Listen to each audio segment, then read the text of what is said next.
অহিন্দুরা এদের মস্তিষ্ককে brain wash এমন ভাবে করে দেয় যারা নিজের ধর্মকে এখন ভুলে যেতে বসেছে। এবং এই মেয়েরা আমার দিকে তাকাও, এখন কথা শুনবা না, পরে অহিন্দুর একটা প্রশ্ন করলে উত্তর দেবার পারবা না, বলবে তোর ধর্মে কিছু নেই, তারপরে তার সাথে হাঁটা দেবা, এইটা হবে না। আগে আমার কথা আজকে শুনবা।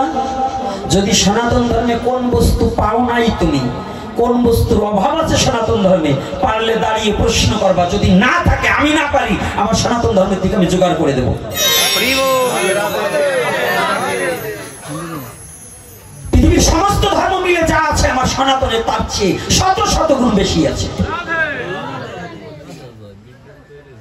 কিন্তু একটু গবেষণা করতে হবে। যেমন একটা বস্তুকে গবেষণা না করলে তাহা সম্বন্ধে কোনো কিছু মন্তব্য করা সঠিক নয়। তদ্রূপ সনাতন ধর্মের গবেষণাটা হচ্ছে সাধনা। এই সাধনার দ্বারা সনাতন ধর্মকে হৃদয়ে ধারণ না করে সনাতন ধর্ম সম্বন্ধে কোনো বাজে কথা বলা উচিত নয়।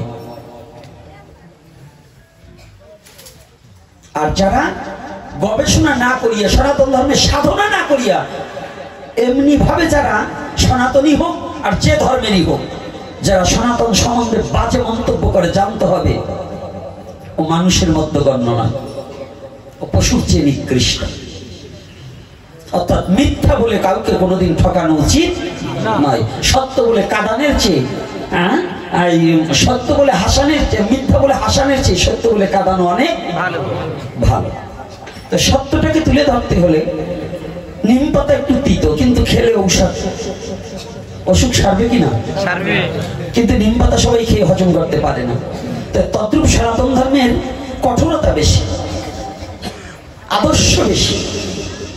আর সেই সনাতনের আদর্শটাকে, কঠোরতাকে এখন কিছু কিছু লোক সনাতনীরাও মেলোচ্ছ হতে চলছে।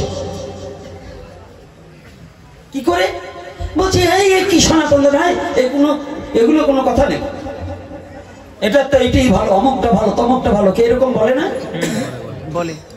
কিন্তু সনাতন ধর্মের প্রত্যেকটা জিনিস বিজ্ঞানের সাথে সম্পর্ক আছে। সনাতনকে দর্শন করে বিজ্ঞান চলছে। এই পৃথিবীর প্রথম চারখানা একটা বেদ ছিল আমাদের। এক বেদকে চতুর্ভাগে বিভক্ত করেছেন ব্যাসদেব। ব্যাসদেব কিন্তু বেদ লেখেন, বিভক্ত করেছে। ভালো করে জানবেন। অনেকে জানে এই বেদ লিখেছে কে? ব্যাসদেব। মিথ্যা কথা। বেদ তখন ব্যাসের জন্মই হয়নি, তখন বেদ এসেছে। এই এক বেদকে চতুর্খণ্ডে বিভক্ত করেছে, চার ভাগে। কেন? আলাদা চ্যাপ্টার করেছে। যেমন দুধের মধ্যে মাখন আছে, ঘি আছে, ছানা আছে, ঘোল আছে, আছে কিনা? হ্যাঁ, তো এইটা কি গাভী কখনো দিতে পারে না? এটা কে বের করে?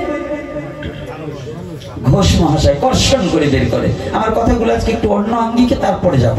তো যখন এই আমাদের ঘোষ মহাশয় হিসাবে কর্ষণ করে চার ভাগে বিভক্ত করলেন, চারটা বেদে চার রকম পন্থা দিলেন।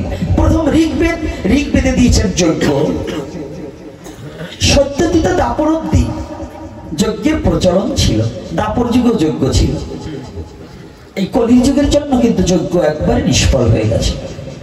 কিন্তু তথাপি এখন তথাকথিত ভাবে ওই পূর্বের রীতিনীতি অনুপাতে এখনো আমাদের বৈষ্ণব সমাজ এখন যজ্ঞে বিশ্বাসী হয়ে গেছে। মহাপ্রভুতে বিশ্বাসী না, কিন্তু যজ্ঞে বিশ্বাসী। কারণ এই বৈদিক বিদ্যালয় এখন অমুক জায়গায় যজ্ঞ, তমুক জায়গায় যজ্ঞই 8-10টা গঠট পাতাইয়ে নিজেরা আনার জন্য একটা ব্যবস্থা শুরু করে দিয়েছে। কিন্তু মহাপ্রভু বলছে যাগযজ্ঞ যত ছিল এই কলির যুগে সব হতো মানে শেষ। এই কলির যুগে একমাত্র ধর্ম হয় নাম সংকীর্তন। কলিযুগে ধর্ম কি? নাম সংকীর্তন। নাম সংকীর্তন। কিন্তু এখন আমাদের বৈষ্ণব সমাজেও এটা নিয়ে বিতর্কিত চলছে। বৈষ্ণবরাও দেখছি ইদানিং কথাকথিত নব্য বৈষ্ণব যারা, পুরাতন না, মহাজন যারা, তারা করছেন না। আমার প্রথম গুরু শ্রী শ্রী গোপালচাঁদ গোস্বামী মহাশয়, দ্বিতীয় যাকে গুরুরূপে বরণ করে নিয়েছি তিনি 108 মুরারি মোহন দাস বাবা, বাবাজিকেও দেখিনি কোনোদিন কোথাও যজ্ঞ করতে, কিন্তু ইদানিং তারই শিষ্য অনেকে দেখি যজ্ঞ করছে।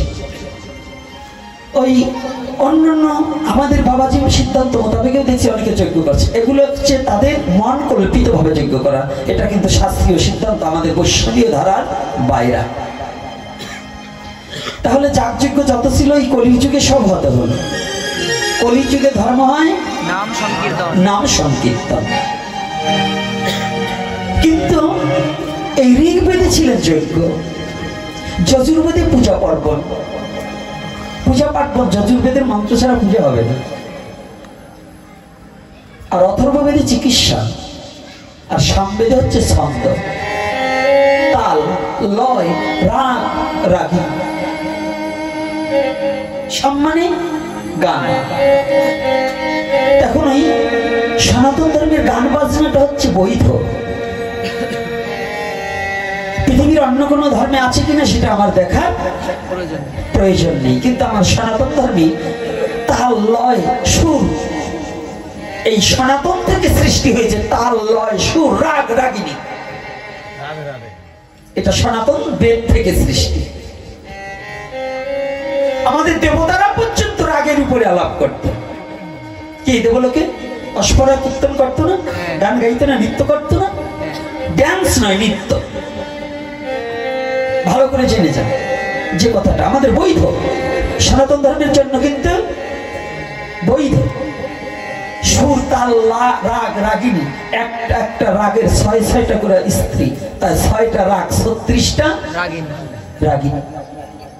এই রাগ রাগিনী আলাপে মানুষের কঠিন পাষাণ হৃদয়কেও ধুলার সাথে মিশিয়ে দিতে পারে যদি রাগিনী আলাপ করে। এই রাগিনী এমন একটা বিষয় বস্তু যার হৃদয়ে কোনো প্রেম নেই, প্রেম শূন্য মরুভূমির মতো তত্ত্ব বালুর নাই যে হৃদয়খানা। যদি কোনোদিন হরিনাম সত্যিকার রাগের উপরে যদি আলাপ করা যায়, ওটা যদি মনোপ্রাণ দিয়ে শ্রবণ করা যায়, ওই শূন্য মরুভূমির মতো হৃদয়েও প্রেম ও বারিধারা সঞ্চায়িত হবে। এটা আত্মবিশ্বাস রাখতে হবে। এটা সনাতন ধর্মের যোগ্যতা এবং বেদের যোগ্যতা। সেই সনাতন ধর্মে এই বেদে নাই এমন কি আছে? একটা চিকিৎসা শাস্ত্র, অথর্ববেদ থেকে আয়ুর্বেদের সৃষ্টি। কোন বৃক্ষটায় কোন গুণ, এটা অথর্ববেদে নির্মাণ করা আছে। কোন পাখির একটা নোকে কি হবে, কোন পাখির একটা পলকে মানুষের কি রোগ সারতে পারে, কোন পাখির মাংসে কোন ব্যাধি নির্মূল হবে, এটা পর্যন্ত কোন বৃক্ষের কোন রসে কি হবে, এটা পর্যন্ত অথর্ববেদে দেওয়া আছে। সেই অথর্ববেদকে রিসার্চ করে আয়ুর্বেদ সৃষ্টি হলো বৈজ্ঞানিক প্রযুক্তিতে, আধুনিক বিজ্ঞান। সেই আধুনিক বিজ্ঞান আবার অত্যাধুনিক হয়ে সেটাকে রূপান্বিত করে অ্যালোপ্যাথিক তৈরি হয়েছে। আগে কিন্তু কোনো অ্যালোপ্যাথিক ডাক্তার ছিল না, আগে ছিল বৈদ্য। এই বৈদ্যদের পৌরাণিক কাহিনী জানতে হলে আদি অন্ত বেদে যেতে হবে। যার বেদ সম্বন্ধে কোনো বিশেষজ্ঞতা নেই, বেদ সম্বন্ধে যার কোনো ধারণা ছিল না, সে কোনোদিন বৈদ্য হতে পারেনি। পৃথিবীর এমন কোনো বস্তু নেই, যেদিকে যাবে সেদিক থেকেই সনাতনীকে আশ্রয় করতেই হবে। কিন্তু এই সনাতনী জাতি এখন পথভ্রষ্ট হয়ে যাচ্ছে। এর কারণ কি? মূলত কারণ দুটো দিক। ভ্রমিতে ভ্রমিতে কোনো ভাগ্যবান জীব গুরু কৃষ্ণ প্রসাদে পায় ভক্তিলতা বীজ। আমার চোখ বুঝবে না, তাকিয়ে থাকবো। ভালো করে বসো, হাত পা গুটিয়ে বসবে না, ভালো করে আসন করে বসে তো। হ্যাঁ, চোখ বুঝলেই কিন্তু হরিবল করে দেবো। তাহলে আমরা বিপদগামী হচ্ছি কেন? আমাদের সঙ্গ নেই, আমরা সঙ্গ করছি না তো। এখন আমরা সাধু সঙ্গ থেকে সকলেই বিরতি থাকি। শুধু হরিসভা মহোৎসবেই যত ধর্মীয় অনুষ্ঠান করছি না, এটা হলো অনেকে ট্রেডিশন করার জন্য, আর নিজের নাম যশ প্রতিষ্ঠার জন্য 99% লোক এটা করছে। ভাগবত দিচ্ছে 1 সপ্তাহ 15 দিন, কিন্তু দেখা গেল যিনি ভাগবত দিচ্ছেন তিনি একদিন একটা ভক্তকে প্রণাম করেন। কি বাবা আছে কিনা? নাম যজ্ঞ দিয়েছে কমিটির লোক, তারা অফিসে বসে থাকে, সাদা সর্বক্ষণ ধান্দা, কে এসে 5000 মারবে 10,000 মারবে। কিন্তু আমি যে নাম যজ্ঞ দিয়েছি, নাম হচ্ছে ওখানে গিয়ে যে একটু সাধুগুরু বৈষ্ণবের চরণ ধুলি মাখতে হবে, একটু হরি নাম নিজে বদনে করতে হবে। নাম যজ্ঞ দেওয়ার চেয়ে 7 দিন নাম যজ্ঞ দেওয়ার চেয়ে 1 মিনিট যদি নিজে নাম করা যায় তাহাতেই উত্তম। 7 দিন নাম দেওয়ার চেয়ে 1 দিন যদি নিজে নাম করা 1 মিনিট করলো। যদি বলেনি কেন? যে করছে তার হচ্ছে, কিন্তু তুমি তো করছো না, তাহলে শ্রবণে কি হয়? ভাগবতীয় কথা শ্রবণাম মঙ্গলম, কিন্তু নামের কথা মহাপ্রভু স্পষ্ট ভাবে বললেন, অপরাধ শূন্য হয়ে সদা লইবে নাম। আগে শাস্ত্র অবলোকন করতে হবে। মহাপ্রভু নির্দেশ দিলেন তুমি নাম করো। তুমি নাম করলে কি হবে? শুধু তুমি নয়, তোমার 10 ইন্দ্রিয় স্বরূপ তারাও নামের মাঝে ডুবে যাবে। এই যে করতালি দিয়ে নাম করা কেন? আগে সনাতন ধর্মের তত্ত্বটা অবগত হয়। এই করতালি দেওয়ার মানে কি? নিত্য করে হরিনাম করার মানে কি?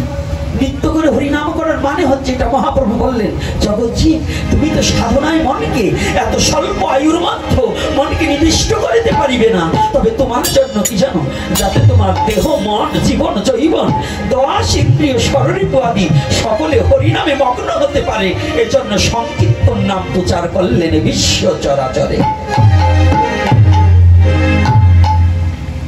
সংকীর্তন নামে করে কৃষ্ণ আরাধন, সেই সে মেধা পায় শ্রীকৃষ্ণ চরণ। এখন প্রতিটা জীবে এই যে আমাদের তাৎপর্যতা,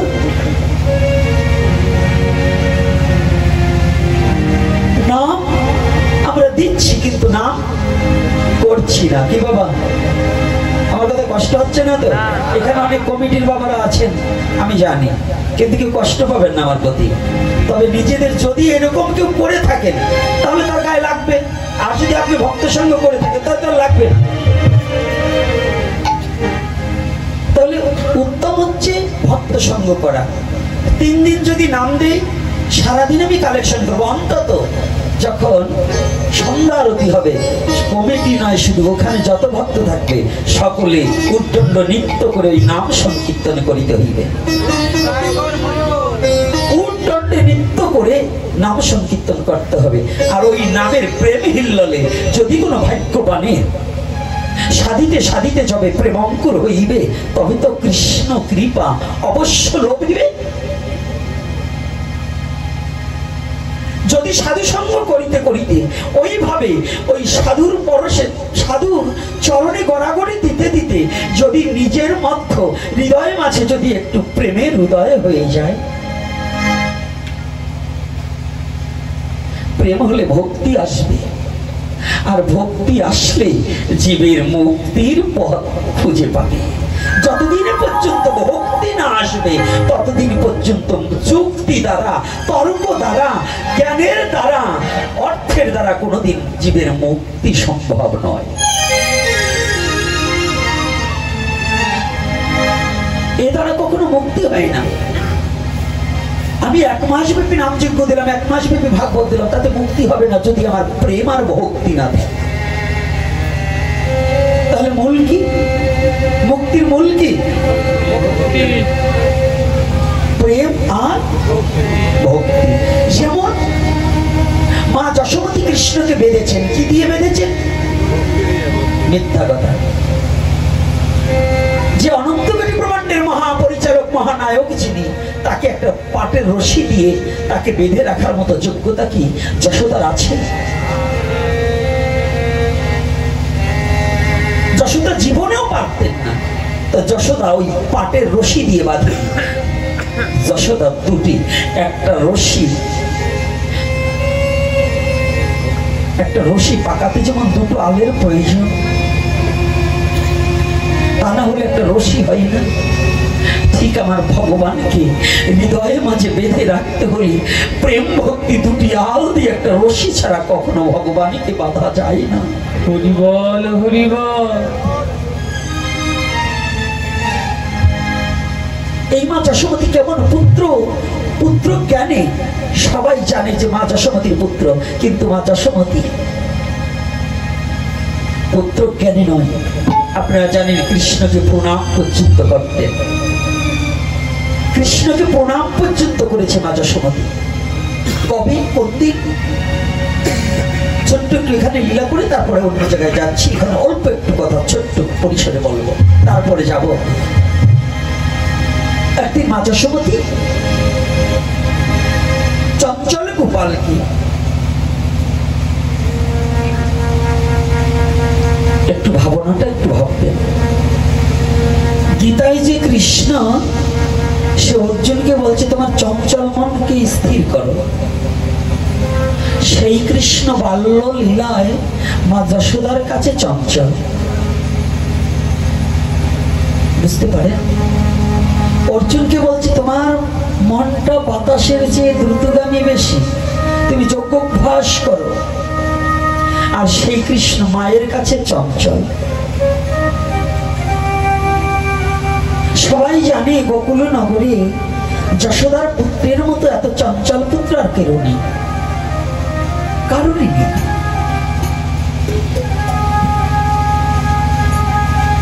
এটার উদ্দেশ্য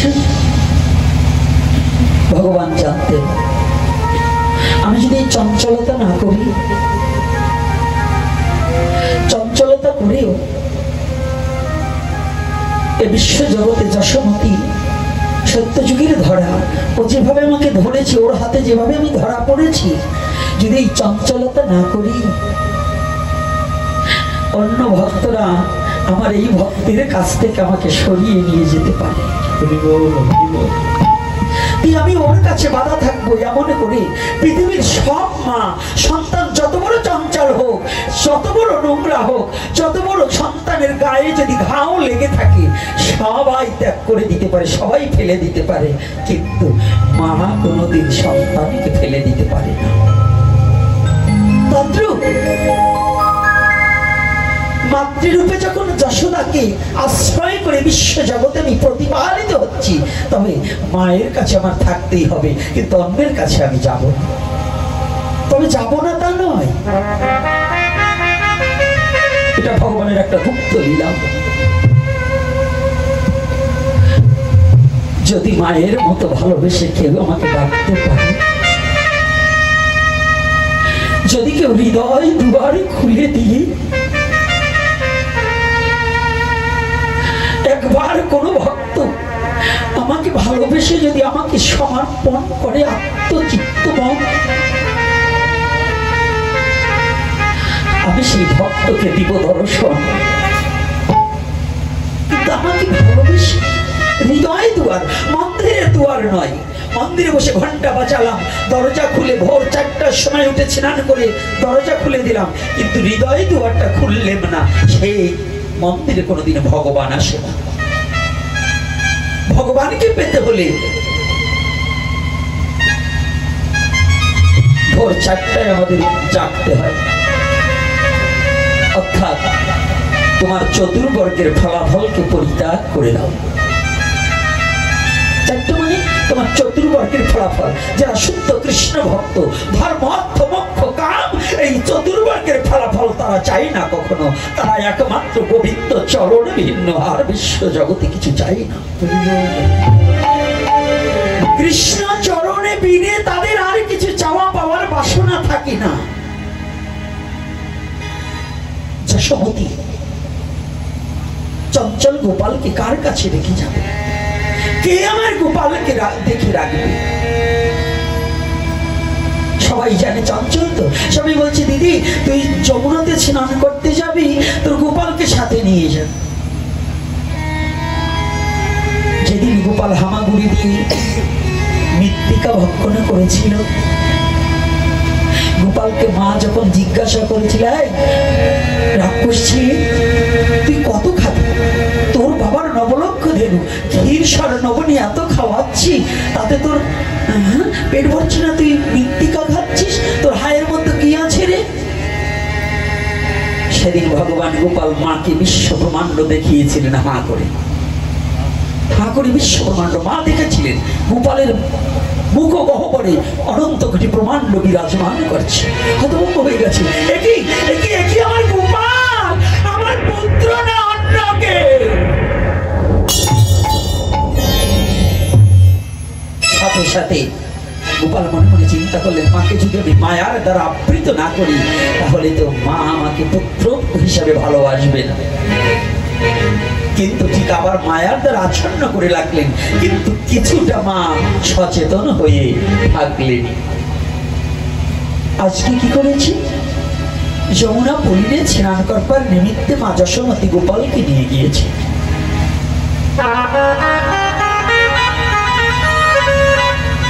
কিন্তু মা যশোমতী গোপালকে আগে স্নান করিয়ে পারে দাঁড় করিয়ে রেখেছে। আমাদের সনাতন ধর্মের নিয়ম আছে, স্নান করে সূর্য স্তুতি করতে হবে। আবার কেউ প্রতিদিন তর্পণ করে, পিতৃতর্পণ মাতৃতর্পণ প্রতিদিনই করা যায়। কি বাবা করা যায় না? যাদের মাতা পিতা হলো থেকে পরলোকে গমন করছে তারা ওই উদ্দেশ্যে একটু জল দান করে। ঘাটে বসে পিতা মাতার উদ্দেশ্যে জল দান করা বৈধতা আছে। মা যশোমতী গোপালকে উপরে রেখে এদিক ওদিকে না ঘুরে গোপালের দিকে হাত জোর করে দুটি চোখের জলে ভেসে যাচ্ছে। গোপাল, জগতে কেউ না জানুক আমি জানি তুই কে। আমি জানি আমি তোকে বেশি দিন কাছে রাখতে পারবো না।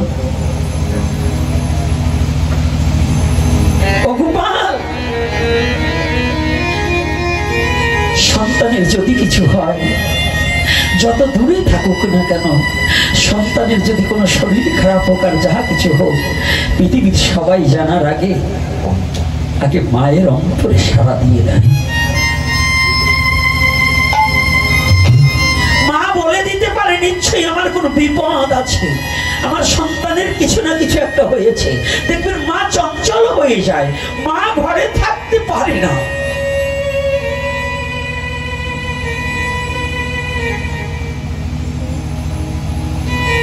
মা যশোমতী তত্র গোপালকে হারাতে হবে মনে আগে থেকে সারা পড়ে গিয়েছে।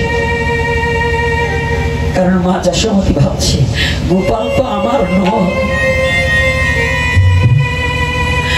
আমি সেদিন গোপালের মুখের মধ্যে যা দেখেছিলাম, যদি সেটা সত্য হয় তাহলে এই গোপাল যে অনন্ত কোটি ব্রহ্মাণ্ডের গোপাল, গোপাল যে ভক্তের গোপাল, ভক্তের ভগবান, গোপালকে যে ডাকবে সে যে তার হয়ে যাবে।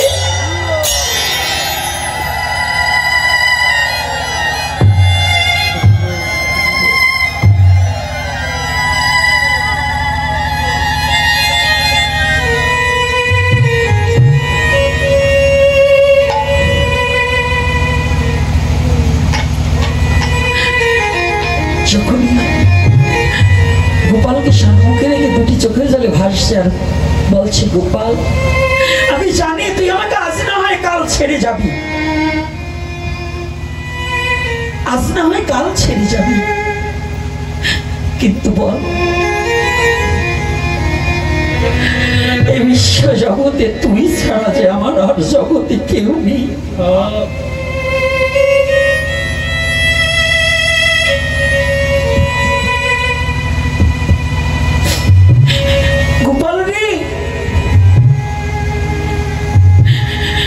বিশ্ব জগতে আমি ছাড়া তোর শত শত ভক্তজন আছে, তোকে ভালোবেসে ডাকলে পরে তুই তার হয়ে যাবি।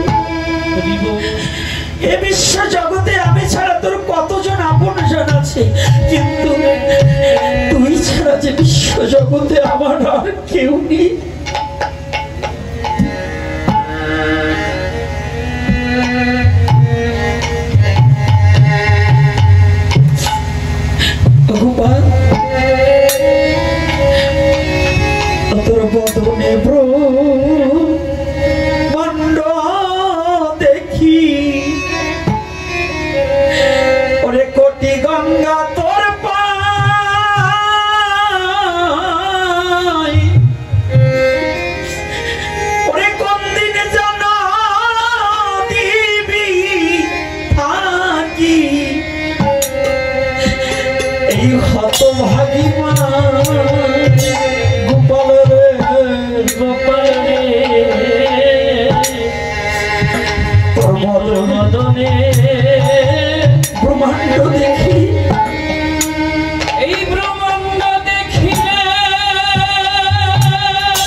ভাই মা প্রাণের গোপাল রে তোর আমি তোর বদনে ওরে বিশ্ব ব্রহ্মাণ্ড দেখি জয় শ্রীরাধে হা গৌরে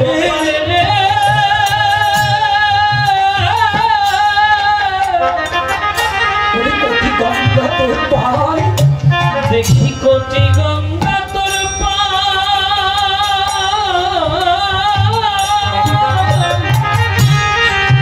কন্দিনী জানো দেবী ওরে কমিনি জানো কি এই হতভাগী মাই এই হতভাগী মাই ওরে সেদিন আমি কেঁদে কেঁদে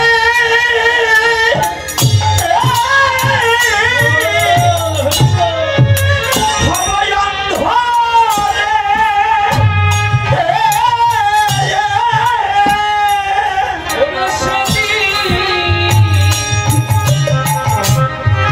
আমি কেঁদে কেঁদে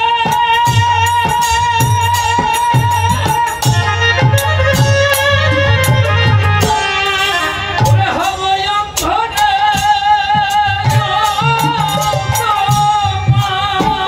ওরে সেদিন বুঝি পাবো না তোমায় আমি পাবো না তোমায় ওরে গোপাল আমি পাবো না তোমায় ওরে গোপাল আমি পাবো না তোমায় তুই তো গোষ্ঠে যাবি রে গোপাল সারিয়া যাবে আচ্ছা, দুটি চোখের জলে ভেসে মা যশোমতী গোপালের চরণ উদ্দেশ্য করে প্রণাম করেছে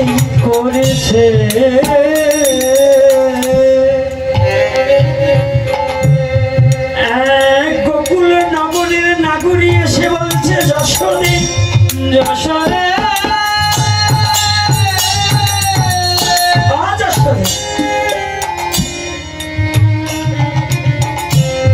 তুই পূর্বমুখে কিংবা উত্তরমুখে যদি স্তুতি না করে এখন সূর্যদেবকে স্তুতি না করে তোর গোপালের সম্মুখে স্তুতি করছিস কেন? হ্যাঁ, সূর্য নারায়ণের দিকে তুই স্তুতি করছিস না? যশোমতী মনে মনে বলছে, আমি যদি এখন বলে দেই যে আমার গোপাল সাধারণ নয়, অসাধারণ, আমার গোপাল বুঝি সাক্ষাৎ ভগবান, এই কথা যদি বলে দেই, আমার গোপালের কথা যদি আমি বলে দেই, তাহলে আমার গোপালকে তো আমার হারাতে হবে। আমি এটা বলবো না। চতুরতা করে বলছে, দিদি আমার গোপাল তো বড় চঞ্চল, যদি গোপাল যমুনার জলে আমি অন্যদিকে স্তুতি করি যদি পড়ে যায়, তাতে না পড়লে পরে যদি আমি ধরতে পারি, এই জন্য আমার গোপালকে আমি সম্মুখে রাখি। যে জন ভজে কৃষ্ণ সে বড় চতুর, যে জন ভজে কৃষ্ণ সে বড় চতুর। তাহলে এই যে কৃষ্ণ ভজনের যে গতিটা, নাম করলে পাওয়া, কারেন্ট আসছে, কারেন্ট আসেনি, তাহলে এই যে নাম করা, এই যে ভজন করা, যারা ভজন করে না তারা তো গোপাল সম্বন্ধে জানবে না। জানবে?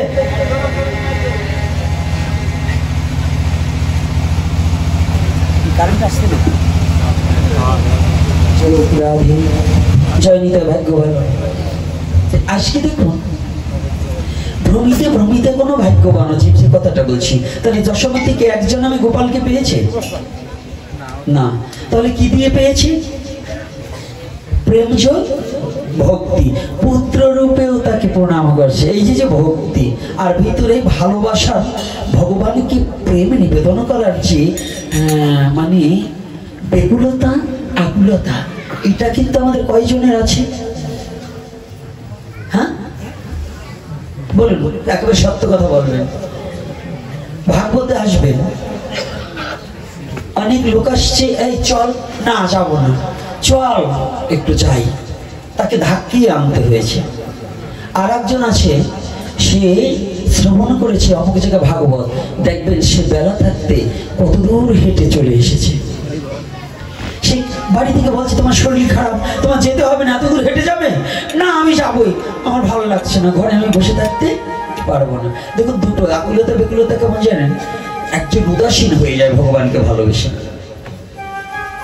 তার অর্থ সম্পদ কিছু না থাক, কিন্তু তার একটা বস্তু আছে, কি জানো, যে সে পাগলের মতো ছুটে বেড়ায়, কোথায় আমার হরি নাম শ্রবণে যাব, কোথায় সাধু সঙ্গ করব, কোথায় ভক্তের সঙ্গ পাবো। আছে না বাবা, এরকম ব্যক্তি আছে না? আর একজন ঘরের পাশে থাকতো, ওই ঘর থেকে উঠে যায় না, কি আছে না? এই গ্রামেও দেখুন, এখন যেই দেখুন মোবাইল চাপতেছে, টিভি দেখতেছে, বাজে গল্প করতেছে, কুচ্ছ কথা বলছে, কিন্তু অথচ হরি কথার মধ্যে আসবে না।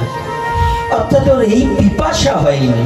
পিপাসা না হলে হরি কথা শ্রবণ করেও কোনো লাভ হয় না। তবে শ্রবণে লাভ হয় না তা না, ওই আস্তে আস্তে যদি কোনোদিন কোনো বৈষ্ণবের কৃপা কারো প্রতি বর্ষিত হয়ে যায়, সেদিন হতে তার মানব জন্ম ধন্য হয়ে যায়।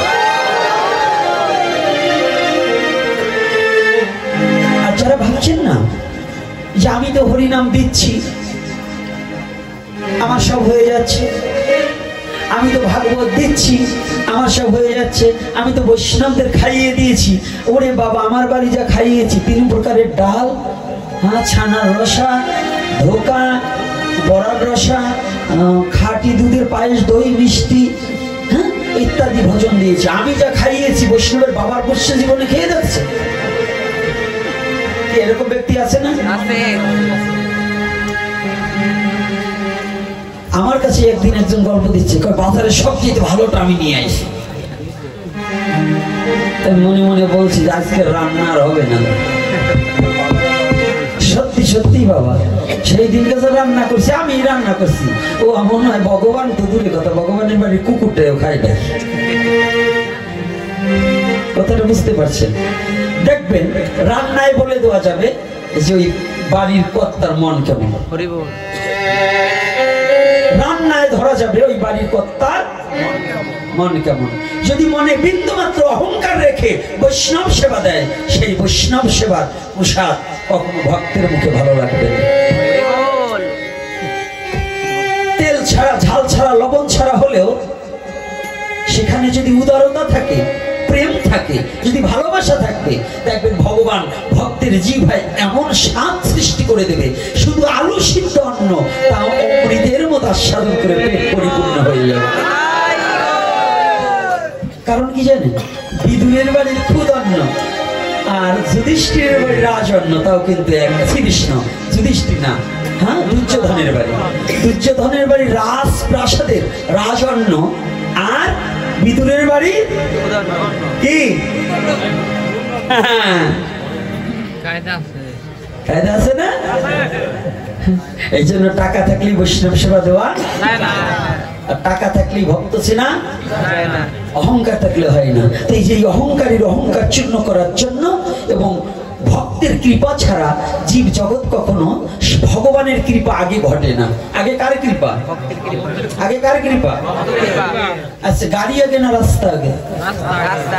হ্যাঁ, রাধে রাধে। এটার নাম সনাতন ধর্ম। এটার নাম কি ধর্ম? সনাতন মানে কি? চিরন্তন আর চিরনূতন। এটা কোনোদিন পুরানো হবে না। নিউ ভার্সনে থাকবে সব দিন। আরে অত নইলে কি করে? বললাম তো সারা জীবন, কিন্তু এইবার না বলে পারি না। দেখুন যে কথাটা বলছি, তাহলে সনাতন ধর্মের নাম চিরনূতন, যাহা কোনোদিন পুরাতন হয় না। আর একটা কথা বলছি, গাড়ি আগে না রাস্তা আগে, মানে রোড আগে। তাহলে আগে রোড, তারপরে গাড়ি। তদ্রূপ আগে ভক্ত, তারপরে ভগবান। রোড হচ্ছে ভগবান আসার, রোড হচ্ছে ভক্ত। যতদিন পর্যন্ত যেখানে ভক্ত না আসে, সেখানে কোনোদিন ভগবান আসে না। দেখুন প্রত্যেকটা লীলায় ভক্ত ছাড়া ভগবান কোথাও গিয়েছে? হ্যাঁ, সনাতন ধর্মের যত ভগবানের লীলা প্রত্যেকটা লীলায় দেখবেন আগে ভক্ত তারপরে ভগবান।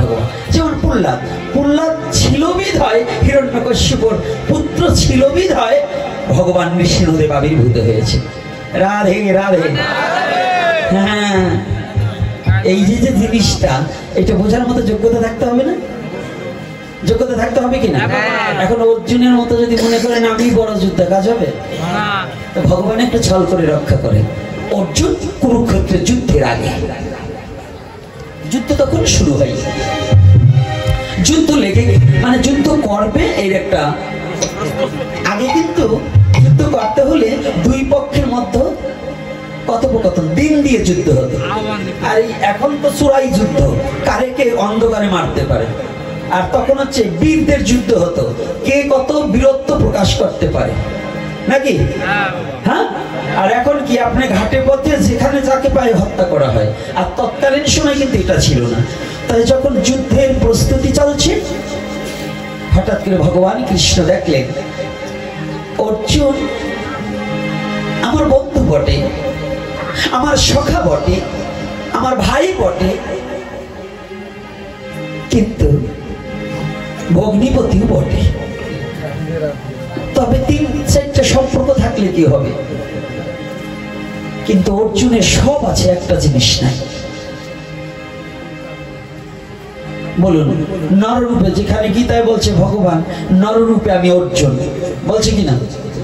বাবা যারা গীতা অধ্যয়ন করেন এটা বলছে ভগবান নররূপে আমি অর্জুন। আর সেই অর্জুনের সব আছে, একটা বস্তু নেই। ভগবান কৃষ্ণ চিন্তিত হয়ে গেলেন, যুদ্ধে সবাইকে রক্ষা করতে পারবো, কিন্তু অর্জুনের যে জিনিসটা নাই, ওই জিনিস ছাড়া অর্জুনকে আমি রক্ষা করতে পারবো না। আমি ভগবান হলেও রক্ষা করতে পারবো না। ভগবান চিন্তিত। আর এদিকে অর্জুন মনে মনে চিন্তা করছে, আমি একা একটা মহারথী, আমি একাই একটা মহারথী। ভগবান মনে মনে চিন্তা করছে, অর্জুন তুমি যা চিন্তা করছো তা না, মহারথী হলে কি হবে? তোমার চেয়ে বীর কখনো ওই বিপক্ষে কম নাই। তোমার মতো অর্জুনকে শক্তবার গিলে খাওয়ার মতো যোগ্যতা তোমারই গুরু দ্রোণাচার্যের আছে। মহামহিম বিশ্ব কম নয়, তাহার চেয়ে বিশ্বর চেয়ে বড় যুদ্ধ হচ্ছে কর্ণ। আপনি জানেন যে কুরুক্ষেত্রের রণাঙ্গনে সবচেয়ে অস্ত্রের কলা কৌশলবিদ দ্রোণাচার্যের চেয়েও বিশ্বর চেয়েও শ্রেষ্ঠত্ব ছিলেন কর্ণ। আর কর্ণের মতো ভক্ত ওখানে ছিল না। আপনারা জানবেন ভগবান কৃষ্ণ কুরুক্ষেত্রের যুদ্ধে মাত্র 2বার কেঁদেছে। ভগবান কৃষ্ণ সাক্ষাৎ কৃষ্ণ 2বার কেঁদেছে। একবার কেঁদেছে অভিমন্যু বধে, আর একবার কেঁদেছিল এই কর্ণ বধে। এটা মহাভারত অনেকে পড়ে, মহাভারত অনেকের সিরিয়াল দেখেন, কিন্তু মূল তত্ত্বটাকে হৃদয়ঙ্গম করতে একটু কষ্ট হবে। এটা একমাত্র গুরু কৃপা ছাড়া সম্ভব নয়। বই পড়ে পণ্ডিত হওয়া যায়, কিন্তু জ্ঞানী হওয়া যায় না। জ্ঞানী হওয়া যায়, আবার ভক্ত হওয়া যায়। আর যদি ভক্ত হতে চাও, তাহলে একজন সদ্গুরুর কৃপা ভিন্ন কখনো ভক্ত হওয়া সম্ভব নয়। আপনি পড়েছেন এটা কি টিস্যু, এটার নাম কি টিস্যু, এটাতে কি করতে হয়, এটা কোন কোন কাজে ব্যবহার করতে হয়, এইটা সম্বন্ধে যদি যেজন জানে তার কাছ থেকে যদি তত্ত্ব না জানে, এইটা যদি অপকাজে ব্যবহার করেন, মনে করেন যে আমি এই টিস্যু সামনে জ্যৈষ্ঠ মাস, যাক দুধের সর হয় না, আজকে দুধে জল দিয়ে বিক্রি করে সর পড়ে না, তো টিস্যু কয়টা বিছাই দিয়ে সর মনে করে খাই, খাইলে পরে কি ডাইরিয়া না হয়ে পড়বে। এই যে যারা দুধ বিক্রি করেন, সামনে রমজান মাস, এই রমজান মাস যাচ্ছে, ঈদের দিন একটু ভালো দাম পাবেন দিকে দুধে জল দেন না বেশি, এরকম দেয় না? দুধে জল মনে খল, ওজনে কম, তার বিচার করবে জম। দুধ হচ্ছে সবচেয়ে পবিত্র বস্তু, তাহাতে যে জল মিশ্রিত করে বিক্রি করবে তার মতো পাপী বিশ্ব জগতে হয় না। কারণ ওই দুধটা ভগবানের সেবায় যাবে। হোক একজন মুসলমান, সে দিন শেষে রোজা, সারাদিন রোজা করে রাতে একটু দুধ পাবে, সেইটার মধ্যে যদি অমৃতের মধ্যে যদি আবার ভেজাল মিশান হয়, তার চেয়ে পাপী পৃথিবীতে কেউ নয়। সে তার সৃষ্টিকর্তার সাধন করছে, আমি আমার সৃষ্টিকর্তার সাধন করছি। আমি তো দিন শেষে যারা একাদশী থাকে একটু দুধ খাই না, কি খাই না? সেইটা যারা ভেজাল মিশ্রিত করে বিক্রি করা হয়, ওই দুধটা ভগবানের সেবায় দেওয়া হয় না? ভগবানকে যারা ভেজাল করে দিচ্ছে টাকার লোভে, একদিন ওর টাকা থাকবে না, ওর ভিখারিত্ব সারবে না, ওর অভাব যাবে না। জীবনে ওর স্বভাব ভালো না হলে অভাব কোনোদিন যাবে না। কি মনে থাকবে তো? মনে থাকবে তো? তাহলে আজকে যেখানে যে বিষয়বস্তু খালি জানলে হবে না, আগে হৃদয়ে দিয়ে অনুভূতি জগতে নিতে হবে। এই জন্য তত্ত্ব তো মানে একজন তাত্ত্বিক গুরুর কাছে গ্রন্থ পড়ে আবার এই গ্রন্থের মানে জানতে হবে। 18,000 শ্লোক মুখস্থ করার মতো লোক আছে, কিন্তু ওইটা বুঝার মতো লোক খুব কম। এই কারণে কি করেছে ভগবান কৃষ্ণ দেখলেন অর্জুনের সব আছে, একটা বস্তু নেই। সেই বস্তুটা কি বলবো না? থাক, বলবো না। অর্জুনের কি নাই বলবো? হ্যাঁ,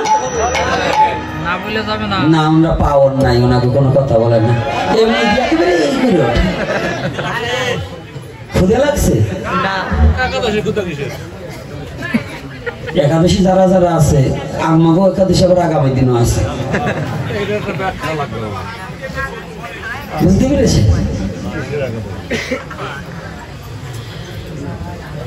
এইবার না, প্রধান্বিত ভাবে যদি আপনি মনে খল নিয়ে যদি কন তাহলে হবে না। আর যদি বলেন যে না একাদশী 2 দিন কেন, 3 দিনও পরে, যেই যে ভাবে বসে সেই তো উত্তম তটস্থ হয়ে বিচারিলে আছে তার তম। দশমী বিদ্যা তো বিদয় পরাহে করিতে হইবে। এইখানে রাধাকুণ্ডের চেয়ে পণ্ডিত আমি বড় নয়, কথাটা খেয়াল রাখবেন। গৌরীয় ধারায় রাধাকুণ্ড থেকে যে বৈষ্ণব ব্রত তালিকা, তাহাতে আগামী দিনের বর্ণনা করা হয়েছে। তা আমাদের গৌরীয় ধারায় যারা আমরা রাধাকুণ্ডকে ফলো করি, আমাদের আগামী দিন আমরা প্রতিপালন করব। আর যারা আজকে করছে আমরা বলছি না তাদেরটা হবে না। আজকেও একাদশী লেখা আছে, উপবাস লেখা আছে, গোস্বামী মতে বলা আছে, কিন্তু গোস্বামীতে বলা দিলেও এইটার মধ্যে একটু তাৎপর্য আছে। আমাদের দুটো দিক আছে, একটা দিক আর একটা সৌর। আমরা এই গৌরীয় ধারায় সৌরটাকেই ব্যবহার দিচ্ছ। এই জন্য আমরা ওই 3 কলম লেখাপড়ি করে আমরা এই যে আমাদের সনাতন ধর্মের যে একটা তাৎপর্যতা, যে জ্যোতিষশাস্ত্র, এই সম্বন্ধে কিন্তু আমরা অনেকটা অবগত হতে পারবো না। কারণ এটা সম্বন্ধে জানতে হলে অনেকটা সনাতন গোস্বামী নির্দেশনা দিলেন, দশমী সংযুক্ত একাদশী করলে তার পুত্র শোক পাইতে হইবে, এবং গোপাল ভট্ট গোস্বামী এটাই সিদ্ধান্ত দিয়েছে নাকি। এবং এটা কোথায়? মৈত্রীয় মুনি। দাঁড়ান, কথাটাই অর্জুনের কাছে রাখি, একটু মনে রাখবেন, কারণ কথাটা আসলে না বললে পরে আবার সমস্যা হবে। মৈত্রীয় মুনির কাছে জিজ্ঞাসা করলেন ধৃতরাষ্ট্র। মৈত্রীয় মুনি কিন্তু একজন নারী নাকি? পণ্ডিত মশাই একটু বইল, আমি এবার ভুলে টুলে যাবো পারবেন না।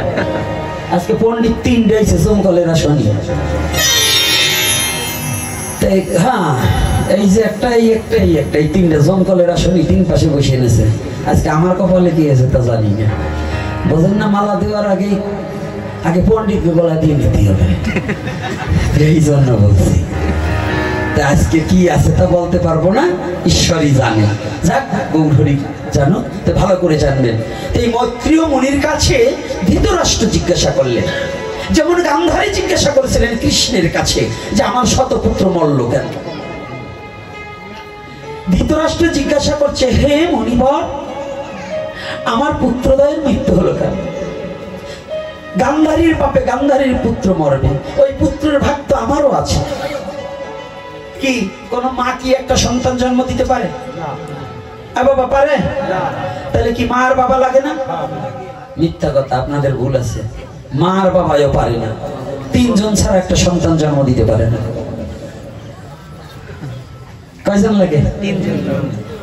দুইজনে কত চেষ্টা করে, বছরকে বছর 30 বছর চেষ্টা করে একটা হয় নাই। আর ভগবানের কৃপা হয়েছে, বছর না করতে করতে সন্তান কোলে এসে গেছে। রাধে রাধে। তাহলে কয়জনের কৃপা? কয়জন না দুইজন? হ্যাঁ, কায়দা আছে। সনাতন ধর্ম ওই ফ্যান খাওয়া না, এটা ঘি খেতে হবে। ফ্যান খাওয়া বেরেনি, এই কাজ ঢুকবে না বেরেনি।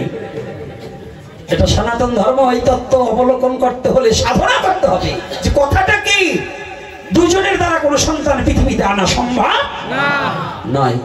তাই ধৃতরাষ্ট্র জিজ্ঞাসা করছে, হে মুনিবর, আমার পুত্র মারা গেল এখন, আমার স্ত্রীর পাপ আছে, তার পুত্র মারা যাবে, ওই 150টা তো আমার 50টা বেঁচে থাকলেও তো আমি তবু সুখী। ধ্যান নেত্রে দর্শন করে দেখলেন পূর্বজন্মের আর্য মহর্ষিরা পূর্বজন্মের কথা জানতেন। আর্য মহর্ষিদের কথা বাদ দেন, এই সেই দিনকার কথা। গুরুচাঁদ ঠাকুরের কৃপা পাওয়া লোক অনেকেই বাংলাদেশে এখনো বেঁচে নাই, প্রায় চলে গেছে। কি আছে কিনা আমার জানা নেই, যদিও দুই একজন থাকতে পারে কোনো দেশে, বাবা আমি জানি না, এটা আমার অপরাধ। গুরুচাঁদ ঠাকুর এই ওরাকান্দি বসে যদি লন্ডনের খবর জানতে পারে, তা আমাদের আর্য মহর্ষিরা কি এটা পারে নাই? পারে কিনা? গুরুচাঁদ ঠাকুর নিচে এই উরাকান্দি একতলা বিল্ডিং এ বসে মীর সাহেবকে তার স্ত্রীকে দেখায়, সেই লন্ডনের স্ত্রীকে। তাহলে বুঝবেন সনাতন ধর্মের তত্ত্বটা কত বড় কঠিন তত্ত্ব। এই জিনিসটা একটু ভিতরে হৃদয়ে ধারণ করে নিতে হবে। তাহলে গুরুচাঁদ ঠাকুর যদি এটা পারে, তাহলে ওটা পারবে না? হ্যাঁ পারবে। তাই মৈত্রীমণি ধ্যান করে দেখলেন রাজনের পূর্বজন্মের পাপ আছে। কি পাপ?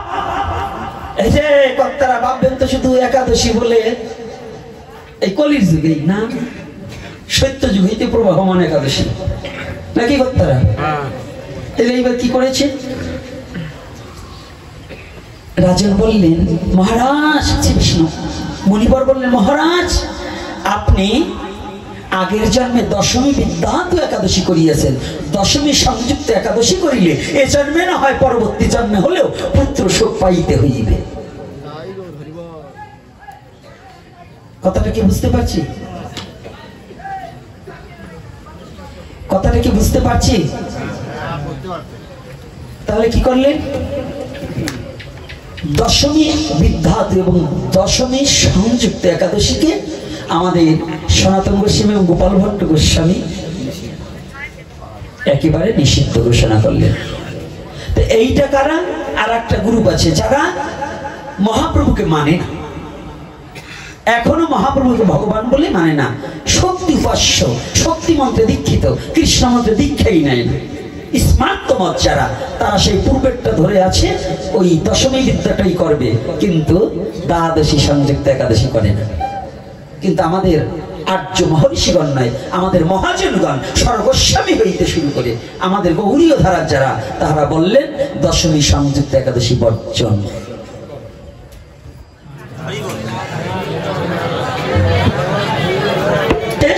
এইবার সব জিনিসে সব আছে, কিন্তু অর্জুনের কোন জিনিসটার অভাব? এটা কি বললেন? ভগবান কৃষ্ণ হয়ে আজকে যে ভালো করে যাদের রূপের অহংকার, অর্থের অহংকার, ধনের অহংকার, জনের অহংকার আছে, এই কথাটা একটু ভালো করে অবলোকন করতে হবে। অর্জুনের সব আছে, একটা জিনিস নেই। সে জিনিসটা কি? কোন ভক্তের কৃপা অর্জুনের প্রতি নাই। কার কৃপা নেই? ভক্তের কৃপা অর্জুনের প্রতি নেই। ভগবান নির্বাক হয়ে গেলেন, অর্জুন সবাইকে রক্ষা করতে পারবো, আমি যে তোমাকে রক্ষা করতে পারবো না। ভগবান চিন্তিত, একটাই কারণ, তোমার প্রতি কোনো ভক্তের কৃপা নেই। হঠাৎ করে অর্জুন কৃষ্ণের কাছে এসে বললেন, কৃষ্ণ আগামী দিনই তো আমাদের যুদ্ধে যেতে হবে, তোমার কাছে কি কোনো বীরের সন্ধান আছে যে আমাদের সপক্ষে এসে যুদ্ধ করে আমাদের বিপক্ষ শক্তিকে হারাবে? ভগবান কৃষ্ণ অনেক সময় চিন্তা করে বললেন, অর্জুন বীর তো একজন আছে, কিন্তু সে আসবে কিনা তা আমি জানি না। ভালো করে বুঝলাম, একজন বীর আছে মৈনাক পর্বতে, কিন্তু সে আসবে কিনা তা আমি জানি না। তবে তুমি যাও, যদি তার দয়া হয় তোমার প্রতি তাহলে তুমি, তোমার কোনো টেনশন নেই। অর্জুন ছুটে চলেছে, কিন্তু অহংকার, আমি পাণ্ডুপুত্র অর্জুন, আমি ক্ষত্রিয় বংশোদ্ভব, হ্যাঁ আমার চেয়ে আবার বড় বীর। কৃষ্ণ বলছে, হাঁটছে। কৃষ্ণ ডাক দিয়েছে, অর্জুন এদিকে আসো। কথা বলার সাথে রওনা দিয়েছে মৈনাক পর্বতে। একটা কথা শুনে যাবে না? বলছি কি, সাবধান, তুমি যাবে, কিন্তু আমার এই ভক্তকে তুমি একটু দণ্ডবোধ করো, ওই বীরকে আগে দণ্ডবোধ করো, শ্রদ্ধা জানিও, সম্মান জানিও। সাবধান, যদি কোনো অশ্রদ্ধা হয়, অসম্মান হয়, তাহলে কিন্তু ওই বীর আসবে না। চলেছি মৈনাক পর্বতে। অর্জুন ঘুরে ঘুরে কোথাও কোনো বীরের সন্ধান পাচ্ছে না, কোনো ব্যক্তিকে দেখছে না। অর্জুন মনে মনে চিন্তা করছে, কৃষ্ণ আমাকে শুধু শুধু অযথা পাঠালেন কেন? কোনো বীর নেই, কোনো কেউ নেই, এখানে কোনো জনমানব নেই, পাঠালেন কেন? হঠাৎ করে অর্জুন একটা শব্দ শুনতে পাচ্ছে, কোনো ব্যক্তিকে দেখতে পাচ্ছে না, কিন্তু শব্দে, ওই শব্দ ধরে যে সম্মুখে এগিয়েছে, দেখতে পায় সর্বঙ্গ মাটিতে ঢেকে গেছে, শুধু মুখের কাছে একটু ফাঁকা আছে। বরফ পড়ে গিয়েছে, শুধু ওই ঢিপির মধ্য থেকে, ওই ঢাকার মধ্য থেকে একটু বদন দিয়ে শুধু একটু নাম বেরোচ্ছে, জয় শ্রীরাম, জয় শ্রীরাম, জয় শ্রীরাম। শব্দ শুনে অর্জুন বুঝতে পারলেন ইহার কাছে তো আর কেউ নাই, এই রাম নাম বলছে কি? গিয়ে দণ্ডবোধ করছে, দণ্ডবোধ হই তব চরণে বীর মহাশয়। হনুমান এতকাল বসে সাধনা করছে, কিন্তু কাউকে পাইনি। বলছি, কে গো, কে এসেছো? এতদিন আমি নির্জনে বসে বসে একটু রাম নাম করছি, কেউ কোনোদিন আসেনি। আজকে আমার বান্ধব হয়ে আমাকে দেখার জন্য কে এসেছো গো?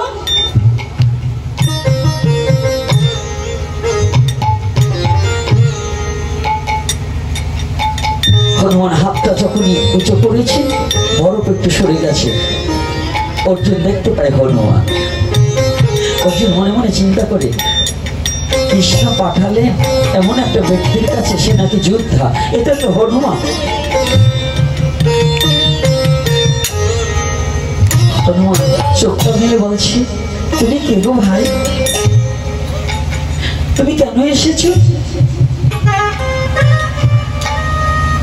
ও, আমি কেন এসেছি? আমি আসিনি, আমাকে কৃষ্ণ পাঠিয়েছে। যখনই বলেছে কৃষ্ণ পাঠিয়েছে না, হনুমান হাউমাউ করে চিৎকার উঠেছে, কৃষ্ণ, কৃষ্ণ পাঠিয়েছে তোমাকে? হনুমান বসা ছিল, পশুকুলে জন্ম, কিন্তু কৃষ্ণ নামটি শোনার সাথে সাথে হনুমান ধুলায় ঘোরাঘুরি যাচ্ছে, ধুলার মাঝে পড়ে গিয়েছে।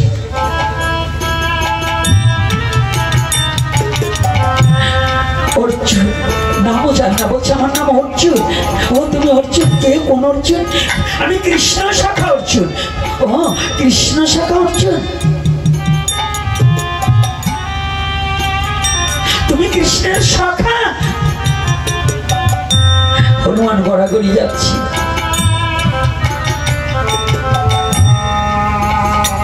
হনুমান বলছি, অর্জুন আজ আমার প্রভু আমাকে ভোলেনি, আমার প্রভু আজও আমাকে মনে রেখেছে। এই হতভাগা পশুটার কথা আজও প্রভুর মনে আছে। দয়াময়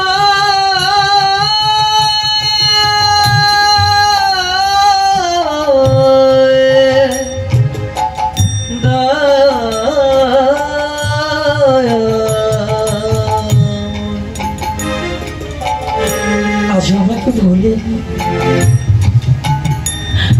জানো,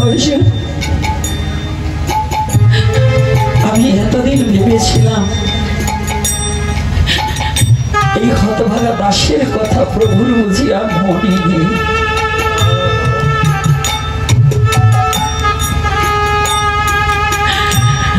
আমি সেই পিতা যুগ হইতে প্রভুকে দেখে আসছি।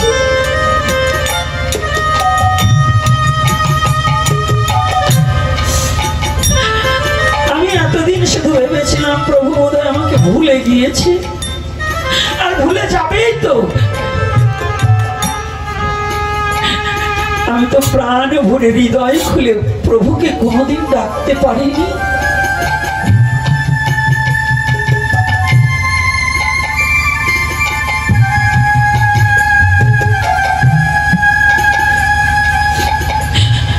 এতদিন ভেবেছিলাম আমার কান্নার সুর বুঝি আমার প্রভুর কানে যায় না। ও বাবা, ও মা, এখান থেকে একটু আস্বাদন করতে হবে। হনুমান পশুকুলে জন্মগ্রহণ করেছে, কপিকুলে, বানর কুলে।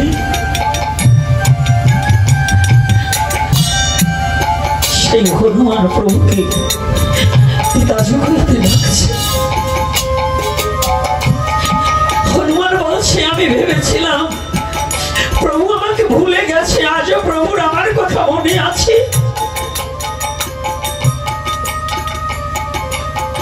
আমাকে প্রভু ভুলে যায়নি।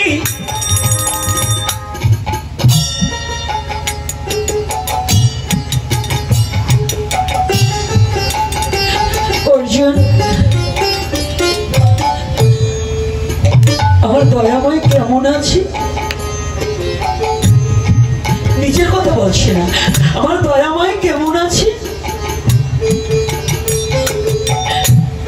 অর্জুন মনে মনে ভাবছে, পশু তো ও আবার দয়াময় প্রভুর সম্বন্ধে, কৃষ্ণ সম্বন্ধে কি জানে? প্রভু প্রভু বলে চিৎকার করছে। কৃষ্ণ তো, অর্জুন তখনও জানে না কৃষ্ণকে। পশুগুলি হনুমান জানে, অর্জুন জানে না যে কৃষ্ণকে। বিশ্বরূপ দর্শনের আগে কখনোই অর্জুন জানে না কৃষ্ণকে। হনুমান গড়াগড়ি যাচ্ছে। অর্জুন, তুমি না একটু আগে কি বললে তুমি কৃষ্ণ শাখা? অর্জুন, হ্যাঁ, একটিবার আমার কাছে আসো ভাই। তুমি আমার কৃষ্ণের শাখা হলে তুমি তো কৃষ্ণকে বক্ষে কত জড়িয়ে ধরেছে। তোমার গায়ে আমার কৃষ্ণের গন্ধ লেগে আছে।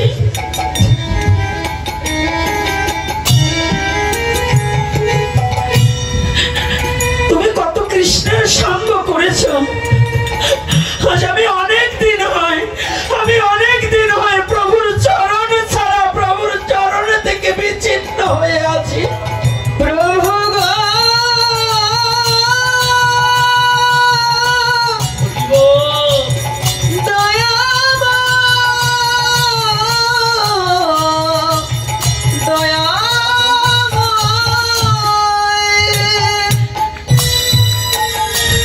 অর্জুন, তুমি একটিবার আমার সম্মুখে দাঁড়াবে? অর্জুন দাঁড়িয়েছে। অর্জুন, হনুমান অর্জুনের দুখানা চরণ জড়িয়ে ধরেছে।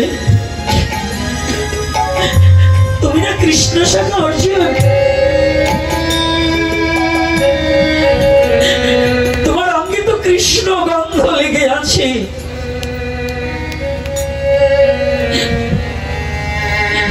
অর্জুনকে বক্ষে জড়িয়ে প্রেমালিঙ্গন দিয়েছে।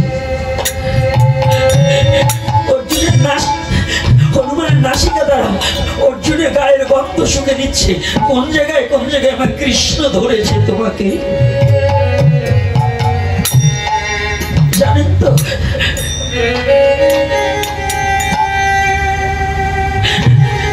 লঙ্কা বিজয় হয়ে যেদিন ভগবান রামচন্দ্র অযোধ্যা নগরে রাজ সিংহাসনে বসেছিল, দ্বারের দুয়ার খুলে দিয়েছিল, সবাইকে সবকিছু দিয়েছিল। এই হনুমানকে একটা মতির মালা দিয়েছিল, মুক্তার মালা। সীতা দিয়েছিল। দেওয়ার পরে চুপটি করে বসে হনুমান ওই দাঁত দিয়ে কেটে কেটে এক একটা মুক্তা করে ছিঁড়ে ছিঁড়ে ফেলে দিয়েছিল। লক্ষণ রাগ হয়ে মনে মনে ভাবছে, বানর জাতি তো মুক্তার মালার কখনো কদর বসে না, বাদরের গলায় কি মুক্তার শোভা পায়। ভগবান রামচন্দ্র বুঝতে পারলেন অর্জুন ক্ষিপ্ত হয়েছে, বিষ্ণু লক্ষণ ক্ষিপ্ত হয়েছে। লক্ষণ ভক্ত হনুমানকে প্রকাশ করার জন্য রাম জিজ্ঞাসা করেছিলেন, রাম তোমার মা এত আদর। রাম জিজ্ঞাসা করলেন, হনুমান তোমার মা এত আদর করে তোমাকে মুক্তার মালা দিলে তুমি ছিঁড়ে ফেললে কেন? হনুমান দুটি চোখের জল ছেড়ে দিয়ে বলছে, প্রভু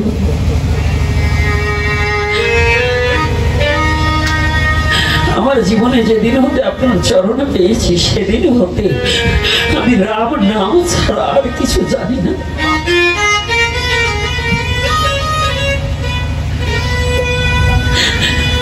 আমি বনের বানর, আমি একমাত্র রাম নিবেদিত প্রসাদ ছাড়া আমার জীবনে আর কোনোদিন কিছু দেই না। আমি রাম নামের ধ্বনি ছাড়া কর্ণে আর কিছু কোনোদিন শ্রবণ করি না। মাঝে আমাকে মুক্তার মালা দিয়েছে, আমি প্রথম ভেবেছিলাম এই মালার মতো বুঝি আমার প্রভু রামচন্দ্রের নাম লেখা আছে। আমি এক একটা মুক্তাকে নাকের কাছে নিয়ে দেখি রাম গায়ের গন্ধ আছে কিনা দেখিনি, কানের কাছে দিয়ে দেখি যে এই মুক্তা একবার রাম নাম বলে কিনা। আমি যে ভয় দিয়ে চিবিয়ে দেখলাম এটা রাম নিবেদিত প্রসাদ কিনা। প্রভু আমি দেখলাম এই মুক্তার মাঝে আমার প্রভু রামচন্দ্রের কোনো গন্ধ নেই, তাই আমি মুক্তাকে পরিত্যাগ করে দিয়েছি। যেখানে আমার রাম নাম নেই সেখানে আমি থাকি না। সেই হনুমান অর্জুনকে বলছে, অর্জুন একটু দাঁড়া, আমি তোমাকে আর একটা প্রণাম করি। আমি তখন চলতে পারি না,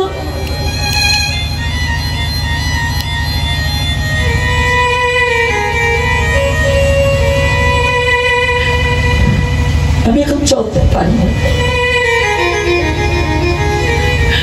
একটা পশু সে বলছে আমি চলতে পারি না, আর আমরা মানুষ হয়ে হেঁটে চলে বেরিয়েও কখনো সাধু সঙ্গে বৈষ্ণব সঙ্গে হরি কথায় যেতে চাই না। আরে জীবন, আমি মানুষ হয়ে ভগবানের কথা অমৃত আস্বাদন করছি না, ওরে মানুষ জীবন।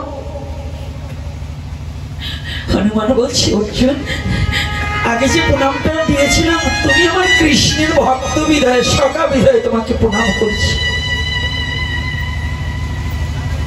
অর্জুন এইবার তোমার কাছে একটা প্রণাম দিচ্ছি, কেন জানো? তুমি না আমার কৃষ্ণের সখা, তুমি আমার কথা নিও। এখন যে প্রণাম খানি তোমার চরণে দিলাম, এই প্রণাম খানি তুমি গিয়ে আমার কৃষ্ণের চরণে পৌঁছাইয়া দিও। হরি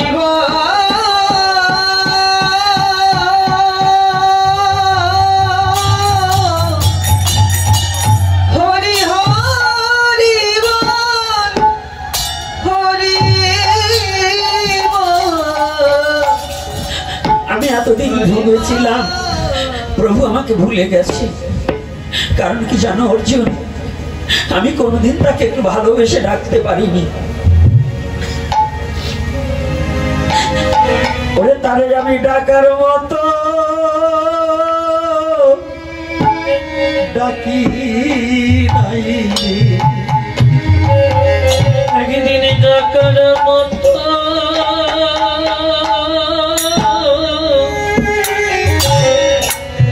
ডাকি নাই রে। আমি একদিন ডাকার মতো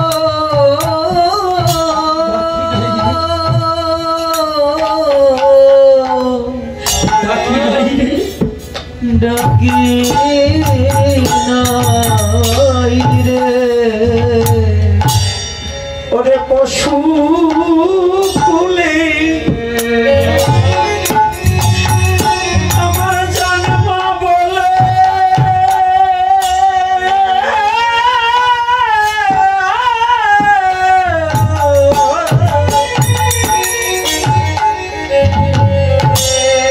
আমি একদিন ডাকার মতো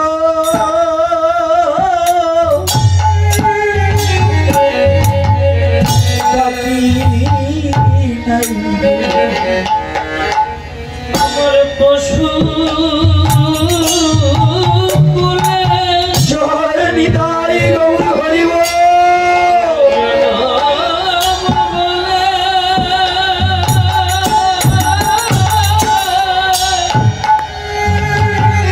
আমি ডাকার মতো একদিন ডাকার মতো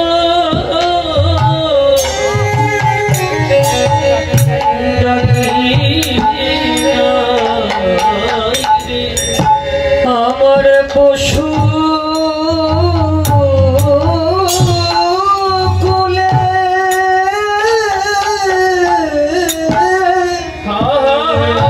ওরে জনম বলে আমার জনম বলে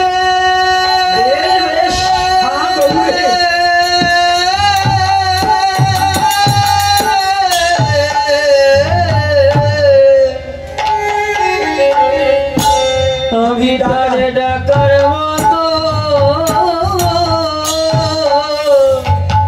ডাকি নাই রে। আমি কোনোদিন তাকে ডাকতে পারি তবু প্রভু আমাকে মনে রেখেছে। অর্জুন ভাবছে এত সময় নষ্ট করে লাভ কি, এত সময় নষ্ট করছে কেন? আরে ভক্তি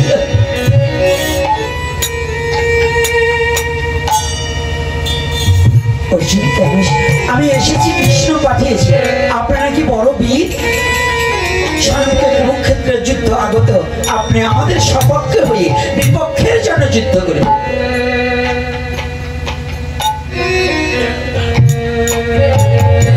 আচ্ছা অর্জুন বলো, ওই যুদ্ধে কারা কারা যুদ্ধ করবে?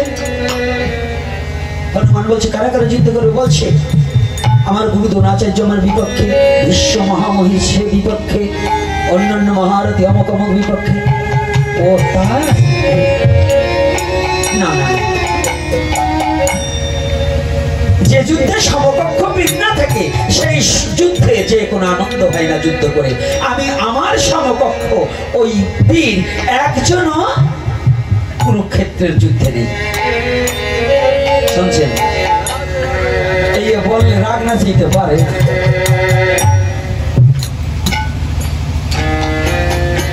অর্জুনের তো খুব রাগ হয়েছে, এটা বান্দর বান্দর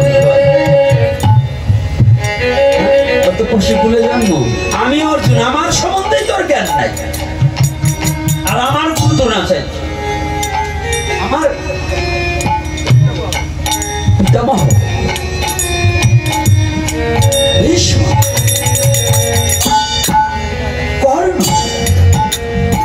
সকলেই এক একজন মহারথী, আর তাদের ওনার সমকক্ষ বীর ওখানে একজনও নেই। কৃষ্ণ এমন একটা জায়গায় আমার পাঠিয়েছে, হাস মানে আমার হাস আসে, মানে মনে মনে ভাবছি, কিন্তু আর কিছু না বলে অর্জুন চলে এসেছে। কৃষ্ণ জিজ্ঞাসা করেছে, আচ্ছা অর্জুন কি বীরের সাথে দেখো? হ্যাঁ তুমি পাঠিয়েছ এমন একজনের কাছে, সে বলছে যে এই কুরুক্ষেত্রে নাকি তার সমকক্ষ কোনো বীরই নেই। সমকক্ষ কোনো বীর নেই। কি বীর নেই? কৃষ্ণ বলছে অর্জুন তুমি জানো না আমার ভক্ত যেটা বলেছে সত্য বলেছে। সত্যি এই কুরুক্ষেত্রের রণাঙ্গনে আমার ভক্তের সমকক্ষ বীর একজন নেই। তোমার মানে তুমি আবার যাও কেন? যে বলো যে ভক্ত আপনার সমকক্ষ কোনো বীর যদি না থাকে তাহলে আমি কি করতে পারি?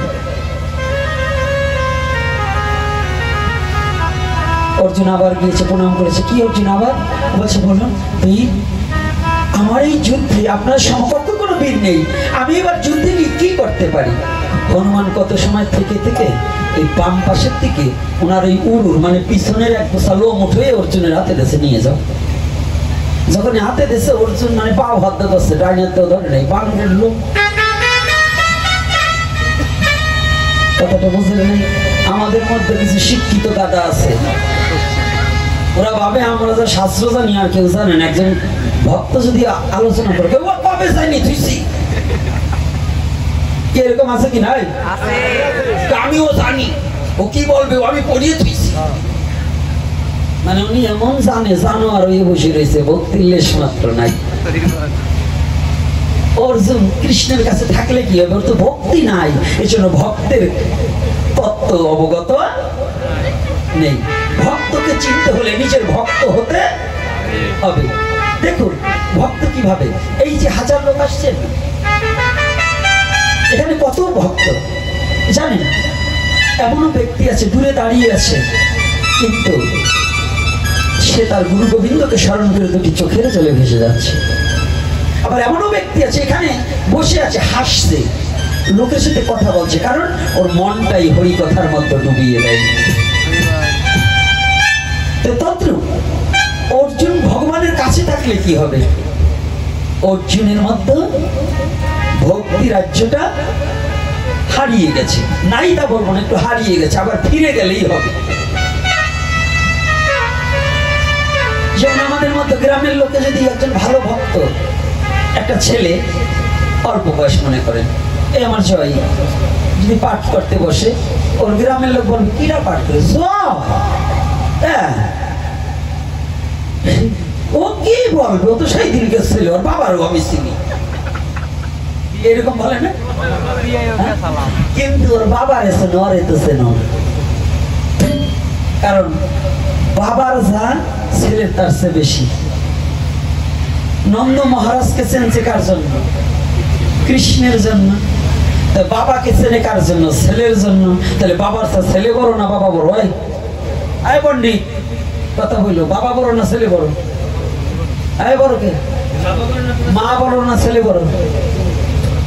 তুমি মা হইতে কোথার দিয়ে, যদি ছেলেই না হইতে? কি বাবা, যদি ছেলেই না হইতে বাবা হতে পারবে? তাহলে কে বড়? গুরু বড় না শিষ্য বড়?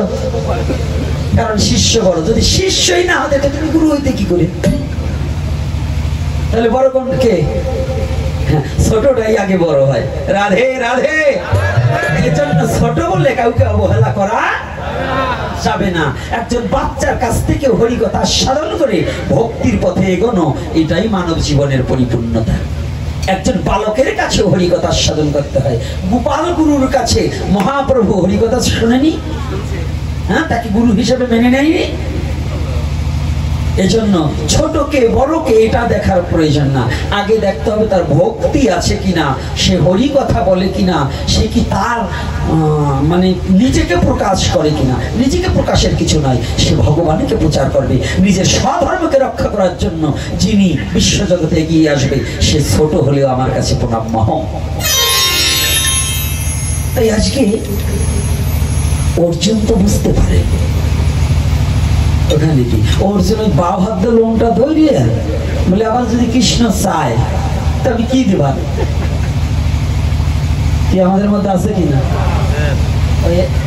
আমি একজনকে দেখছি গুরুদেব বাড়ি গেছে, আমাদের তো এখন আবার ডিজিটাল যুক্ত মাখা প্রসাদ খাইতে চাই না, তাই গুরুদেব প্রসাদ মাখছে, সব শিষ্যরা নিছে, কিন্তু ওই কথা নি পারছে না, মোড়ামুড়ি করে। গুরুদেব ডাকছে, বাবা আয়, এখন গেছে, এখন প্রসাদ নিয়েছে, হাত পাইতে নিয়েছে, কয় বাবা খা, কয় বাবা খাওয়া না, আমি বাইরে আছি। ওই বাইরে আছি আসতে দেরি ফেলে দিচ্ছে। এরকম আছে কি না? ওই মালের কপালে জীবনে কোনোদিন ভক্তি প্রেম আর মুক্তি এটা ঘটবে না। কি বোঝেন তো? রাধে রাধে। ওই যে আর এক পন্ডিত দেখেন না, বেকা পন্ডিত, এই যে এইগুলোই তো নষ্ট করে সমাজটা। হাতে হাত পবিত্র হয়ে গেছে, ওইটা থাবড়ানোর জন্য পবিত্র হয়েছে। তোমার মতো পন্ডিত তো এই জন্য বললাম। হ্যাঁ, তো এইবার দেখুন কায়দা মতো, আরে মাঝে মাঝে আবার ভাই বোন আপনাকে সাইডই যাবা নেই, ওই জায়গা মতোই যাবা নেই। তো এইবার দেখুন অর্জুন তো ওইরকম বলতেছে, তো অর্জুন বাবাতে তৈরি মানে ঘৃণায় নিয়ে গেছে। ঘৃণা করেন, বুঝলেন তো? আমার সনাতন ধর্মে কিন্তু লজ্জা ঘৃণা ভয় তিন থাকিতে কৃষ্ণ কৃপা নয়। এখন লজ্জা মানে এই নয় যে শর্ট প্যান্ট পরে ঘুরিয়ে বেড়াবা,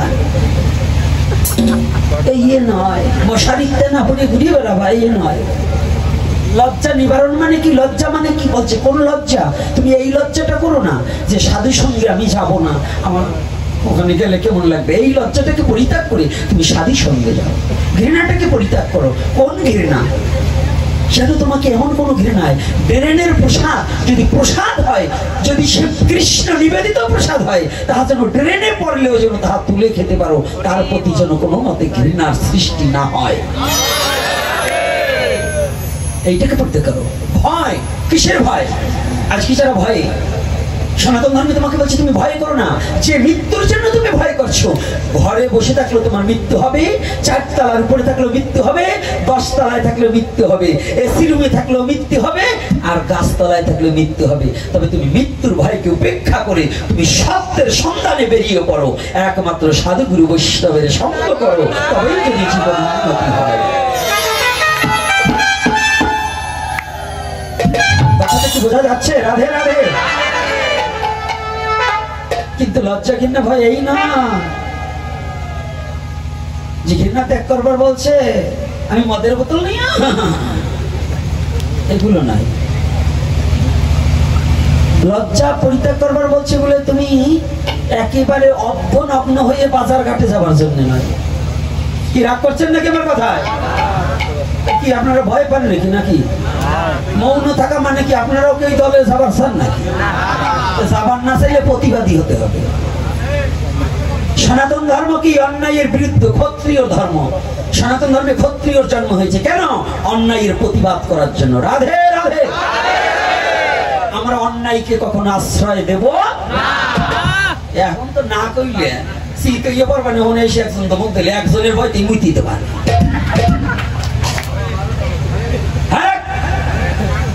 আজকে 12টা বাজাই দিয়ে যাবো, গরির 12টা বাজবে না, আজকে তোকে 12টা বাজাই দিয়ে যাবো। তাহলে কি একজন এসে ভেসকি দিল, সে অন্যায় ভেসকি দিল না ন্যায় ভেসকি দিল, এইটার বিরুদ্ধে রুখে দাঁড়াতে হবে না?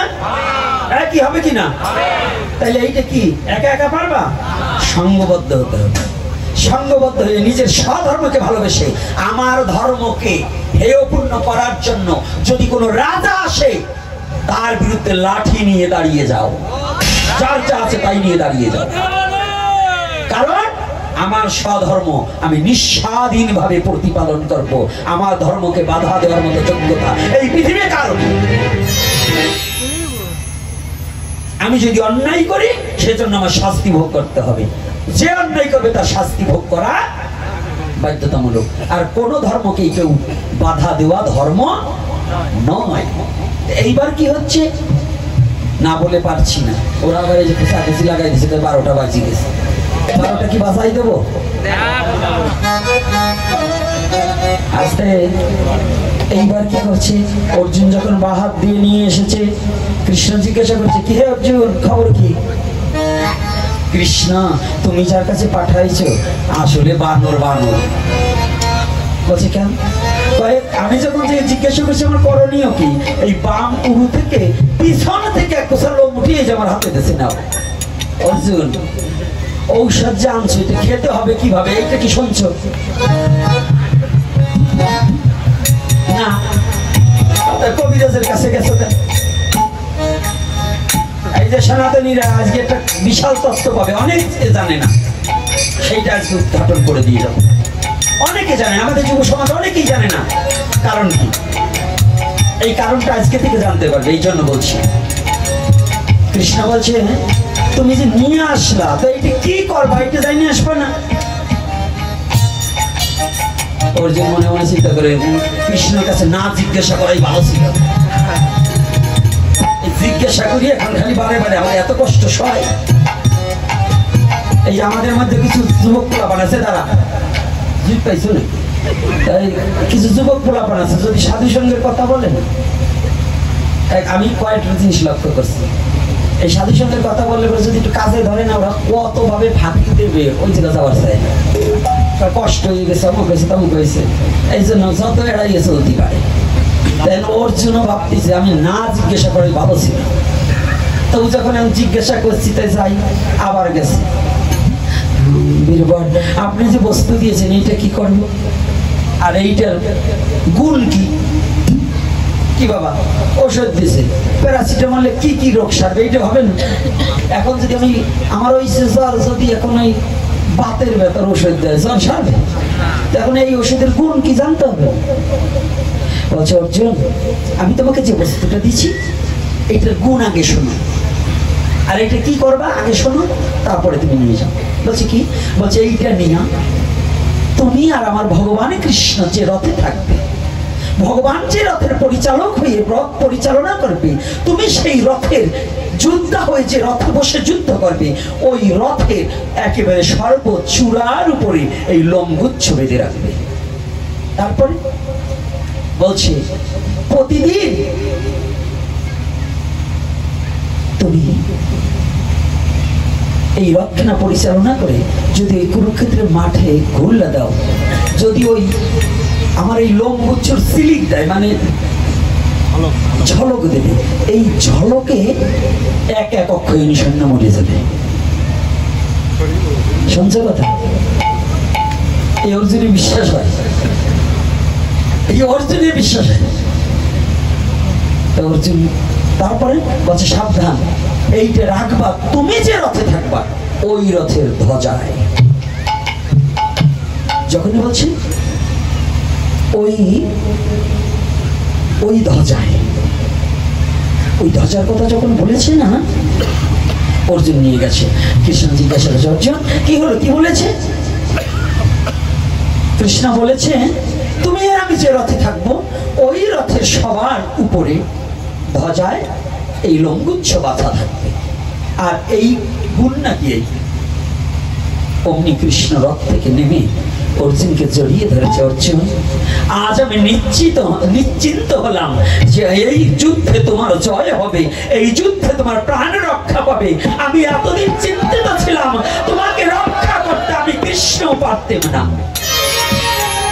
আজ আমার ভক্তের কৃপা তোমার প্রতি যখনই হয়েছে, আজ আমি নিশ্চিন্তে ঘুমাতে পারবো। আমি নিশ্চিন্তায় থাকলাম যে তুমি এই যুদ্ধে অনিবার্য জয় হবে। বলছি কেন? ও কৃষ্ণ কেন?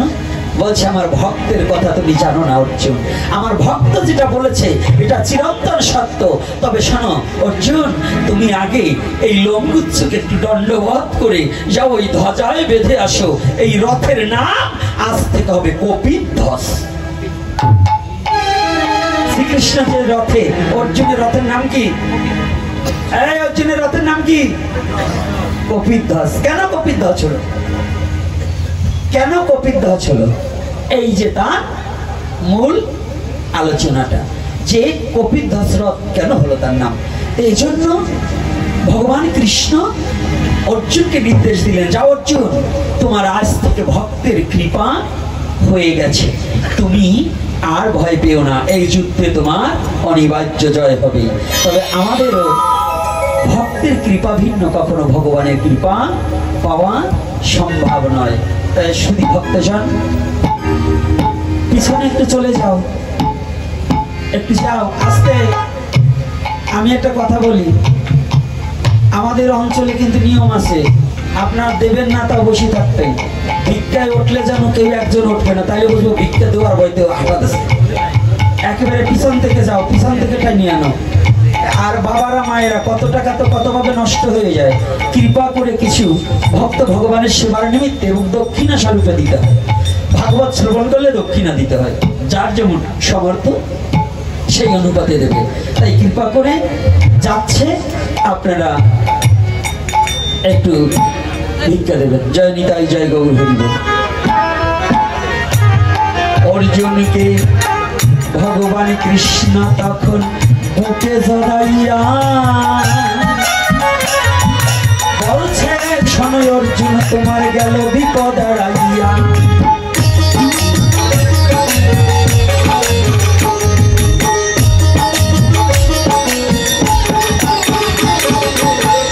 ভক্তের কৃপা তোমার হয়েছে জানিতে পারিয়া, আমি বড় দাঁড়িয়েছি আনন্দিত হইয়া।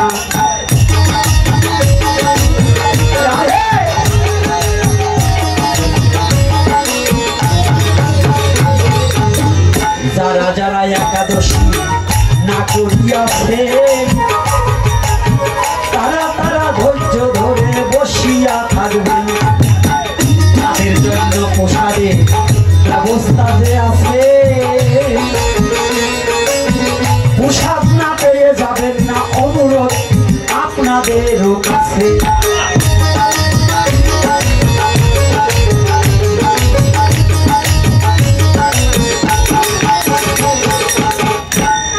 এই সুভাষ অধিকারী, সুবলের বাবা, তাই তো? তার পুত্র পুত্রাদি যাহারা এ হলো রয়, তাদের মানব জীবন যেন এই হরি কথার মধ্য দিয়ে ধন্য হয়ে যায়।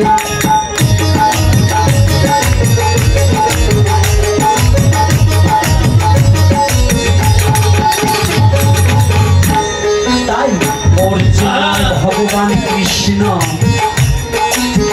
দুজনে বুকে বুক রাখিয়া ভক্তের কথা কহিতেছে ভগবান নিজের মুখ দিয়া। রাধে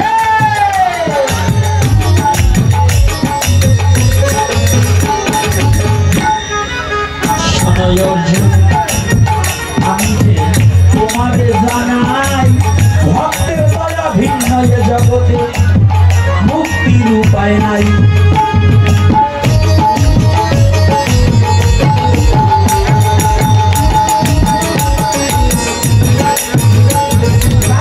ভক্তের কৃপা হয়েছে আজ তোমার উপরে, কে আর এই জগতে তোমার ক্ষতি করতে পারে?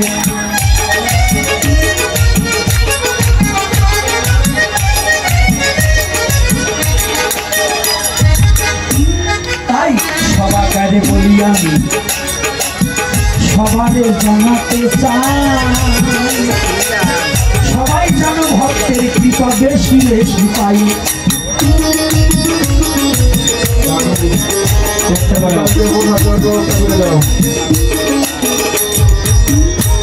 তাই অর্জুন আর শ্রীকৃষ্ণের মিলন হয়ে গেল। প্রেমানন্দে ভক্তগণ একবার হরি হরি বলো।